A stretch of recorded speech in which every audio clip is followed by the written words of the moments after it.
Bismillahirrahmanirrahim. Assalamualaikum warahmatullahi wabarakatuh. Selamat beraktivitas kepada para mahasiswa yang mengampu mata kuliah metodologi penelitian kuantitatif ini. Semoga kita semuanya diberi kesehatan dan diberi kemudahan dalam memahami materi dan mempraktekkan di skripsinya masing-masing. Amin ya Allah ya Rabbal alamin. Marilah kita awali pertemuan ini dengan membacakan basmalah bersama-sama. Bismillahirrahmanirrahim. Allahumma inni as'aluka ilman nafi'an wa rizqan thayyiban wa amalan mutaqabbalan. Rabbi sholli sadri wa yassirli amri wahlul 'uqdatam min lisani yafqahu qauli.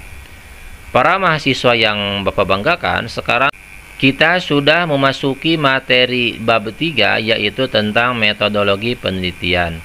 Sekarang Bapak akan arahkan sejelas-jelasnya apa saja yang harus ada di bab 3 ini. Tolong perhatikan dan nantinya tolong praktekkan di tugasnya masing-masing. Yang jelas, di dalam bab 3 ini harus ada tempat dan waktu penelitian. Tempat adalah lokasi di mana para peneliti melakukan penelitiannya. Sedangkan waktu itu nanti terbagi dua, ada tahap persiapan, ada tahap pelaksanaan, dan tahap analisis data. Ini untuk profil dan identitas sekolah, ini bisa ada ataupun bisa tidak. Yang penting dia masuknya ke dalam ranah tempat dan waktu penelitian. Yang kedua, yang harus ada itu adalah metode penelitian. Di awal sudah dijelaskan metode yang digunakan yaitu harus metode kuantitatif. Mau deskriptif, mau inferensial, mau eksperimen, kedepannya terserah. Yang penting metode penelitiannya harus yang ada di dalam kuantitatif. Kenapa harus kuantitatif? Karena mata kuliah ini harus yang namanya metode penelitian kuantitatif. Di dalam metode ini yang harus ada itu yang pertama, kalaupun misalnya metodenya menggunakan deskriptif, itu bisa melihat yang ada di dalam kerangka. Kalaupun di Prof. Sugiono nanti ada di tahapan-tahapan awal seperti tanda panah, ada X mempengaruhi Y dan lain hal sebagainya.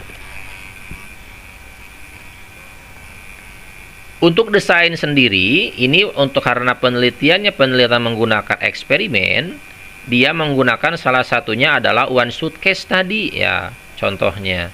Jadi kalaupun eksperimen, metodenya metode eksperimen, desainnya desain one shot case study. Kalaupun menggunakan deskriptif, maka gunakanlah adalah yang pengaruh X terhadap Y, X-nya 1, Y-nya 1, X-nya 2, Y-nya 1. Ada lah di halamannya, kalau nggak salah halaman awal masing-masing. Yang selanjutnya yang harus ada itu adalah variabel penelitian. Nah, ini gampang. Variabel penelitian itu ada variabel bebas dan ada variabel terikat. Dan di bawahnya karena harus ada juga operasional variabel, dan di sini tercangkup atau harus ada seperti halnya di dalam kerangka. Di dalam kerangka penelitian, di sana hanya ada variabel dan indikator. Di sini ada lagi tambahannya itu konsep variabel. Kenapa harus ada? Karena variabel ini nanti akan menentukan indikator-indikator mana saja yang harus muncul di dalam teknik pengumpulan data dari mahasiswa masing-masing. Selanjutnya yang harus ada juga adalah jenis dan sumber data. Jadi jenis dan sumber data itu biasanya ada data primer dan data sekunder. Selanjutnya ada populasi dan sampel. Populasi dan sampel itu kan banyak macamnya, populasi keseluruhan, sedangkan sampel kira-kira ngambilnya yang mana. Seperti halnya di dalam populasi dan sampel ini, contohnya dia menggunakan sampling kuota ya. Karena kata dosennya jumlah kuotanya itu harus 10, diambil 10 saja. Jadi kalau dosen pembimbing mengatakannya udah 10 ya itu berarti masuknya dalam sampling kuota. Yang harus ada juga di dalam teknik pengumpulan data yaitu adanya yang namanya ya observasi, wawancara,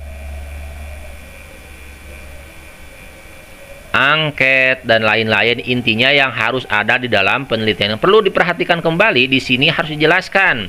Kalau menggunakan angket yang mana, kalau soal yang mana, kalau wawancara yang mana.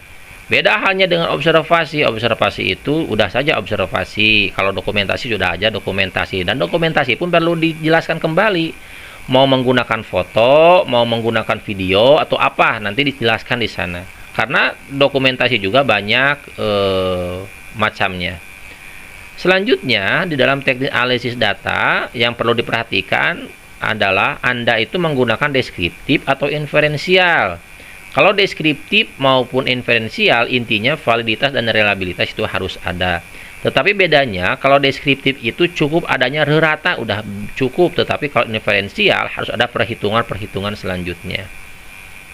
Ketika ini udah selesai, maka tahapan di bab 3 ini dianggap selesai. Dan perlu diingat, di pertemuan ke-14 ini, para mahasiswa harus membuat tugas dan resume. Apa bedanya? Bedanya kalau tugas itu yaitu semua yang akan diteliti oleh mahasiswa secara terperinci. Semua yang ada di bab 3 dimulai dari tempat dan waktu, diakhiri dengan yang namanya teknik analisis data.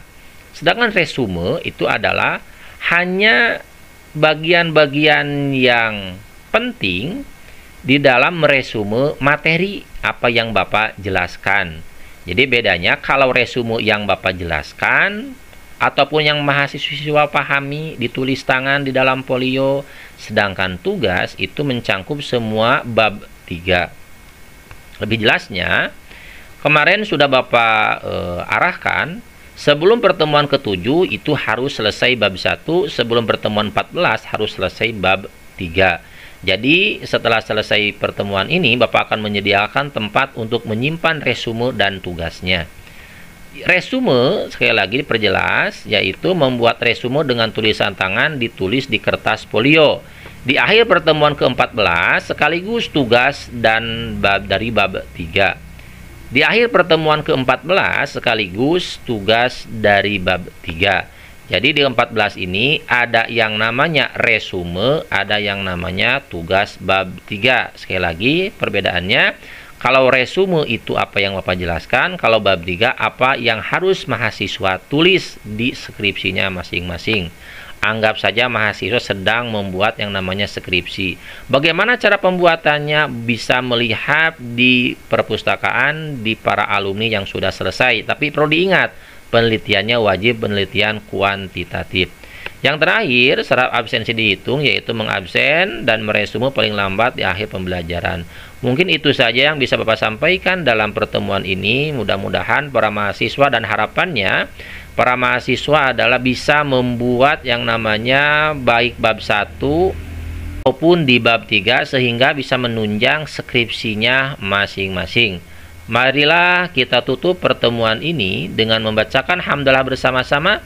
Alhamdulillahirabbil alamin. Akhirul kalam. Wassalamualaikum warahmatullahi wabarakatuh.